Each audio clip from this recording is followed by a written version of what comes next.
आज हम एक ऐसे ट्रेडिंग कॉन्सेप्ट के बारे में जानने वाले हैं जिसे अगर आप सीख जाते हैं तो आपकी ट्रेडिंग स्टाइल हमेशा हमेशा के लिए बदल जाएगा। टेक्निकल एनालिसिस के जन्मदाता चार्ल्स डॉ ने ईयर 1900 में एक थ्योरी दिया था, डॉ थ्योरी, जिससे लोग एक्चुअली मार्केट को प्रिडिक्ट कर सकते थे कि आगे क्या होने वाला है। भले ही आज के यूट्यूब ट्रेडिंग चैनल इस बारे में बात ना करती हो, लेकिन आज भी यह स्ट्रेटजी उतनी ही कामयाब है जितने की 100 साल पहले थी। और यह स्ट्रेटजी इसी थ्योरी से ड्राइव हुआ है, जिसे मल्टी टाइम फ्रेम एनालिसिस कहा जाता है। इस वीडियो में मैं आपको समझाऊंगा कि कैसे आप हायर टाइम फ्रेम से लेकर लोअर टाइम फ्रेम तक चार्ट्स का एनालिसिस कर सकते हैं और अपने ट्रेडिंग डिसीजन को बेहतर बना सकते हैं। तो सबसे पहले समझते हैं कि मल्टी टाइम फ्रेम एनालिसिस होता क्या है। यह एनालिसिस का एक तरीका है जिसमें आप पहले हायर टाइम फ्रेम का एनालिसिस करते हैं और फिर धीरे धीरे लोअर टाइम फ्रेम तक आते हैं। इस प्रोसेस में आपको 3 महत्वपूर्ण टाइम फ्रेम की जरूरत होती है। पहला time frame direction time frame होता है, जिसका उपयोग आप मार्केट की दिशा को समझने के लिए करते हैं। यानी आप देखते हैं कि प्राइस ऊपर जा रहा है, नीचे जा रहा है या साइडवेज मूव कर रहा है, जिससे आपको ओवरऑल ट्रेंड का आइडिया मिलता है। दूसरा time frame behaviour time frame होता है, जो प्राइस के बिहेवियर के बारे में डिटेल में बताता है। यानी प्राइस का मोमेंटम कैसा है, मार्केट स्ट्रक्चर ब्रेक हो रहा है या नहीं, वीक रिजेक्शंस या डोजी कैंडलस्टिक्स दिख रहे हैं या नहीं, और मार्केट रिट्रेस कर रहा है या नहीं। तीसरा और आखिरी time frame entry time frame होता है, जिसमें आप एक्चुअल ट्रेड एंटर करते हैं। अगर प्राइस डाउन ट्रेंड में है तो आप सेल के लिए देखेंगे, और अगर अपर ट्रेंड में है तो आप बाय करने के लिए देखेंगे। ये बहुत सिंपल है। ये जो टाइम फ्रेम्स आप इस्तेमाल करेंगे वो आपके ट्रेडिंग स्टाइल पर निर्भर करते हैं। मान लीजिए मैं इंट्राडे और स्विंग ट्रेडिंग का मिक्स उपयोग करता हूं, तो मैं 4 घंटे का टाइम फ्रेम डायरेक्शन के लिए, 1 घंटे का टाइम फ्रेम बिहेवियर के लिए और 15 मिनट का टाइम फ्रेम एंट्री के लिए उपयोग करता हूं। लेकिन अगर आप स्काल्पर हैं तो आपके लिए ये टाइम फ्रेम्स अलग होंगे। आप 1 घंटे को डायरेक्शन के लिए, 15 मिनट को बिहेवियर के लिए और 5 मिनट टाइम फ्रेम को एंट्री के लिए इस्तेमाल करेंगे। इसलिए टाइम फ्रेम पूरी तरह से आपके ट्रेडिंग स्टाइल पर निर्भर करता है, लेकिन मैंने एग्जाम्पल देकर समझा दिया है जिससे आप अपने ट्रेडिंग स्टाइल के हिसाब से सही टाइम फ्रेम चुन सकते हैं। मल्टी टाइम फ्रेम एनालिसिस को शुरू करते हैं, जिसमें हम सबसे पहले 4 घंटे के टाइम फ्रेम को चुनेंगे ताकि हमें पता चल सके कि मार्केट इस समय किस दिशा में है। 4 घंटे का टाइम फ्रेम चुनने का सबसे बड़ा कारण यह है कि यह हमें मार्केट का पूरा स्ट्रक्चर बता देता है कि अभी मार्केट किस दिशा में है। अगर हम 15 मिनट का चार्ट इस्तेमाल करते तो हमें स्पष्ट दिशा का पता नहीं चलता, क्योंकि प्राइस ऊपर नीचे कर रही होती है। इसलिए दिशा को समझने के लिए हमेशा बड़े टाइम फ्रेम पर जाना बेहतर रहता है। आप में से ज्यादातर लोग इस चार्ट को देखकर कंफ्यूज हो सकते हैं कि यहां प्राइस क्या कर रही है और हमें कैसे ट्रेड लेना चाहिए, बाय करना है या सेल करना है, या फिर अभी ट्रेड नहीं करना है। लेकिन यह गलत तरीका है चार्ट्स को देखने का, क्योंकि हम एक इंट्राडे या स्विंग ट्रेडर हैं। हमें बहुत पुराने चार्ट्स को नहीं देखना चाहिए। हमें यह ऑब्जर्व करना है कि हाल के समय में मार्केट की प्राइस कैसे बिहेव कर रही है। अगर हम ऐसा करने लगें तो हमारे चार्ट्स पर बहुत सारे सपोर्ट और रेजिस्टेंस लाइंस बन जाएंगी, जिससे आपका चार्ट बहुत जटिल हो जाएगा और आप ट्रेडिंग डिसीजन नहीं ले पाएंगे। सोचिए, अगर आपके चार्ट्स पर इतनी सारी लाइंस हों तो आप कैसे समझेंगे कि इस समय प्राइस क्या कर रही है। 4 घंटे के टाइम फ्रेम में हमारा चार्ट बिल्कुल स्ट्रॉन्ग अपर ट्रेंड में दिखाई दे रहा है और इस समय प्राइस कंसोलिडेशन कर रही है। इस कंसोलिडेशन जोन का सबसे पहले हम हाई मार्क करेंगे और फिर कंसोलिडेशन जोन का लो मार्क करेंगे। चार्ट्स पर इन दोनों लाइंस को बनाकर हम वेट करेंगे। सबसे पहले हम मार्केट को डिसाइड करने देंगे कि उसे किस दिशा में जाना है। इस समय मार्केट दोनों तरफ जा सकती है, या तो अपना ट्रेंड कंटिन्यू कर सकती है या फिर यहां से रिवर्स डाउन कर सकती है। अगर मैं इस समय लाइव ट्रेड में होता तो मैं पहले 4 घंटे के टाइम फ्रेम में कैंडलस्टिक को इन दोनों लाइंस के बाहर क्लोज होने का इंतजार करता, तभी हम डिसाइड करते कि हमें बाय करना है या सेल।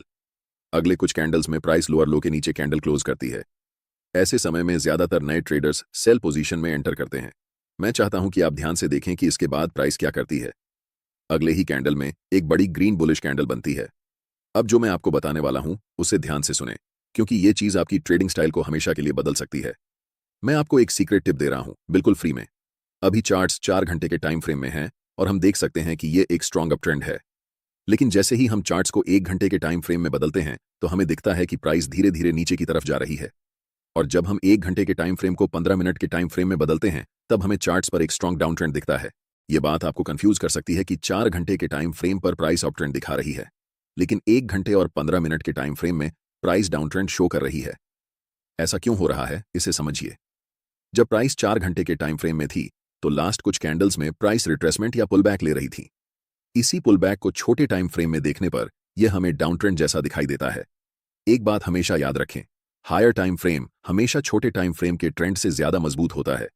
इस सिचुएशन में 4 घंटे का टाइम फ्रेम 1 घंटे के टाइम फ्रेम से और 15 मिनट के टाइम फ्रेम से भी ज्यादा स्ट्रांग होगा, और 1 घंटे का टाइम फ्रेम 15 मिनट के टाइम फ्रेम से स्ट्रॉन्गर होगा। इसीलिए हम ट्रेड भी उसी डायरेक्शन में लेंगे जिसमें बड़े टाइम फ्रेम का ट्रेंड चल रहा हो। चूंकि 4 घंटे के टाइम फ्रेम का ट्रेंड अप ट्रेंड है, इसलिए हम बाय पोजीशन बनाने वाले हैं। अभी चार्ट्स 15 मिनट के टाइम फ्रेम में हैं और इस चार्ट्स में हमें तुरंत बाय ट्रेड में एंट्री नहीं करनी है, क्योंकि प्राइस का मोमेंटम अभी भी डाउनसाइड की तरफ ही है। पहले हम वेट करेंगे कि प्राइस 15 मिनट के टाइम फ्रेम में बियरिश से बुलिश ट्रेंड में शिफ्ट हो जाए, तभी हम बाय पोजीशन में एंट्री करेंगे। अभी तक प्राइस हमें कोई सिग्नल नहीं दे रही है कि वह बुलिश होने वाली है, इसलिए हम अभी भी इंतजार करेंगे। प्राइस इस लेवल को रीटेस्ट करने आती है, लेकिन पूरी तरह से ब्रेक नहीं कर पाती और फिर से नीचे चली जाती है। ऐसा दोबारा होता है, जिससे हमें पता चलता है कि अभी प्राइस साइडवेज हो चुकी है। इस समय बाय पोजीशन में एंट्री करने के लिए यह जरूरी है कि प्राइस इस लेवल के ऊपर क्लोज होकर अप ट्रेंड का स्ट्रक्चर बनाए। अगर हम प्राइस को 1 घंटे के टाइम फ्रेम में बदलते हैं, तो हम देख सकते हैं कि अभी तक हमें कोई भी बुलिश सिग्नल चार्ट्स पर नहीं मिल रहा है जिससे हम बाय डिसीजन बना सकें। अगले कुछ कैंडल्स में प्राइस लास्ट स्विंग लो तक आती है और उस पर्टिकुलर लेवल से एक स्ट्रॉन्ग रिजेक्शन लेकर ऊपर की तरफ बढ़ जाती है, जिससे एक बिग ग्रीन बुलिश कैंडल बनती है। प्राइस ने ट्रेंड लाइन को ब्रेक कर दिया है, लेकिन हमें 1 घंटे के टाइम फ्रेम पर ट्रेड एंट्री नहीं करनी है, इसलिए हम अपने चार्ट्स को 15 मिनट के टाइम फ्रेम में बदल रहे हैं। अब हम कह सकते हैं कि मोमेंटम डाउन ट्रेंड से अप ट्रेंड में शिफ्ट हो चुका है और इस समय 15 मिनट के टाइम फ्रेम में मोमेंटम अप है, 1 घंटे के टाइम फ्रेम में मोमेंटम अप है और आखिरकार 4 घंटे के टाइम फ्रेम में भी मोमेंटम अप है। जब इन तीनों टाइम फ्रेम में मोमेंटम एक ही दिशा में होता है, तब समझो कि आपका सेटअप बनकर तैयार हो चुका है और यह किसी जादू से कम नहीं है। हमेशा याद रखें, कभी भी जल्दबाजी में ट्रेड नहीं करना चाहिए। हमें तब तक इंतजार करना चाहिए जब तक तीनों टाइम फ्रेम में प्राइस एक ही दिशा में न हो जाए। अब यहां हम बाय पोजीशन में ट्रेड में एंट्री करते हैं, ठीक इस ज्वाइंट ग्रीन कैंडल की क्लोजिंग पर, जिसमें हमारा स्टॉप लॉस ट्रेंड लाइन के थोड़े नीचे होगा। इस ट्रेड में हमारा टारगेट लेवल 4 घंटे के टाइम फ्रेम का स्विंग हाई होने वाला है, क्योंकि प्राइस ने इसी लेवल से डाउन ट्रेंड की ओर शिफ्ट होना शुरू किया था। इसे आप सप्लाई जोन या रेजिस्टेंस एरिया भी कह सकते हैं। अगर आप टारगेट सेट करने में कंफ्यूज हो रहे हैं, तो मैं आपको एक टिप देता हूं। ट्रेड में एंट्री करने से पहले आपको चार्ट्स के लेफ्ट साइड पर ध्यान देना चाहिए और देखना चाहिए कि स्विंग कौन कौन से लेवल पर है। जैसे कि लास्ट टाइम ये एक स्विंग हाई है और इससे पहले ये एक स्विंग हाई है, तो हम इस समय 2 टारगेट रख सकते हैं। लेकिन क्योंकि बड़े टाइम फ्रेम में ट्रेंड स्ट्रांग है, इसलिए स्विंग हाई को टारगेट रखना ज्यादा सही रहेगा। और देखो, प्राइस बिना समय बर्बाद किए ऊपर चला गया। अब मैं आपको एक और तरीका बताता हूं कि कैसे इस ट्रेड में एंट्री करनी है। एक जरूरी बात, अगर आप चार्ट्स पर मल्टीपल इंडिकेटर्स का उपयोग करते हैं या एक साथ 4-5 चार्ट्स देखते हैं, तो आपके पास ट्रेडिंग व्यू का प्रीमियम प्लान होना जरूरी होता है। इसका कॉस्ट 12,000 रुपये पर ईयर है। अगर आप ट्रेडिंग व्यू का सब्सक्रिप्शन फ्री में चाहते हैं, तो आप अपना डिमैट अकाउंट शाम को ट्रेडिंग ऐप में खोल सकते हैं। अपने ट्रेडिंग को इंप्रूव करने के लिए सैमको में स्विच करें। सैमको आपकी ट्रेडिंग हिस्ट्री का एनालिसिस करके आपको आपकी गलतियों के बारे में बताता है, जिन्हें जानकर आप अपनी ट्रेडिंग को और बेहतर बना सकते हैं। एक ही प्लेटफॉर्म पर सभी एसेट क्लास में ट्रेड कर सकते हैं, जिसमें कमोडिटी डेरिवेटिव्स और करेंसी डेरिवेटिव्स भी शामिल हैं। यहाँ अकाउंट ओपनिंग फ्री है और पहले साल के लिए अकाउंट मेंटेनेंस भी फ्री है। म्यूचुअल फंड और आईपीओ में कोई कमीशन नहीं है। बाकी सभी एसेट क्लास में ट्रेड करने पर केवल 20 रुपए पर ऑर्डर ब्रोकरेज लिया जाता है और यहाँ कोई भी हिडन चार्ज नहीं है। 1000 से ज्यादा स्टॉक्स पर 4 गुना लेवरेज मिलता है, जिसे आप लाइफ टाइम तक होल्ड कर सकते हैं। यहाँ पर आपको ट्रेडिंग व्यू का प्रीमियम वर्जन मिलता है, जहाँ आप मल्टी चार्ट लेआउट और 50 से भी ज्यादा इंडिकेटर्स का इस्तेमाल कर सकते हैं और चार्ट्स पर ही बाइंग और सेलिंग के ऑर्डर प्लेस कर सकते हैं। साथ साथ अपने स्टॉप लॉस और टारगेट को भी मैनेज कर सकते हैं। अगर आप डिस्क्रिप्शन में दिए गए लिंक से सैमको ब्रोकर ज्वाइन करते हैं, तो आपको सीबी से रजिस्टर्ड एडवाइजर द्वारा दी गई रियल टाइम ट्रेडिंग एडवाइस बिल्कुल फ्री मिलेगी। टाइम फ्रेम को 15 मिनट से 1 घंटे में शिफ्ट करते हैं। अब प्राइस अपने हाई के आसपास है और अगर आप यहां बाय पोजीशन में ट्रेड एंट्री करते हैं, तो आपका स्टॉप लॉस काफी नीचे होना पड़ेगा, जिससे आपका रिस्क रिवॉर्ड रेशियो खराब हो जाएगा।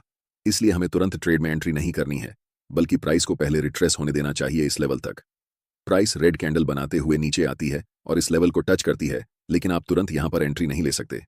अगर आप यहां एंट्री लेते हैं, तो आप बस अनुमान लगा रहे हैं कि प्राइस ऊपर जाएगा, लेकिन प्राइस बहुत अनिश्चित होता है।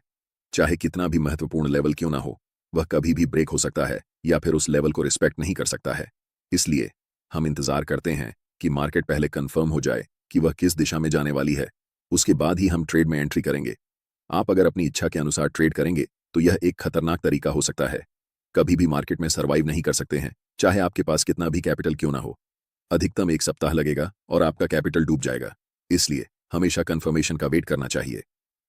अब प्राइस को 15 मिनट के टाइम फ्रेम पर शिफ्ट करते हैं। अगर आप देख रहे हैं कि प्राइस अभी भी डाउन ट्रेंड में है, तो हमें कुछ नहीं करना चाहिए। जब तक हमें इस लेवल के ऊपर एक स्ट्रॉन्ग ग्रीन कैंडल के साथ प्राइस क्लोज नहीं कर जाती, तब तक इंतजार करना जरूरी है।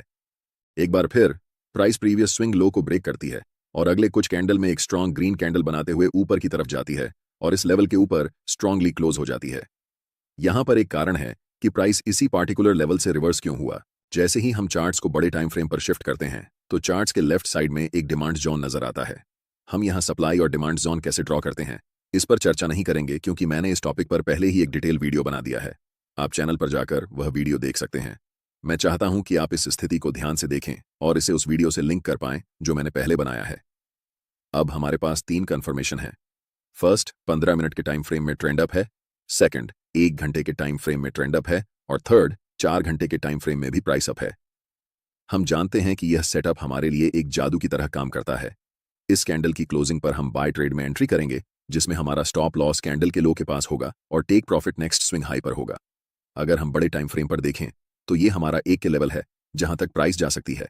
आप देख सकते हैं कि प्राइस वैसा ही करता है, धीरे धीरे मार्केट स्ट्रक्चर बनाते हुए ऊपर की तरफ उस लेवल को टच करती है जिससे हमारा टारगेट हिट हो जाता है और हम प्रॉफिट बुक कर लेते हैं। यह ट्रेडिंग स्ट्रेटेजी मेरे लिए सबसे अच्छा काम करती है क्योंकि मैं एक इंट्राडे के साथ साथ स्विंग ट्रेडर भी हूं। लेकिन जब आप इस स्ट्रेटेजी को उपयोग में लाएंगे तो अपने ट्रेडिंग स्टाइल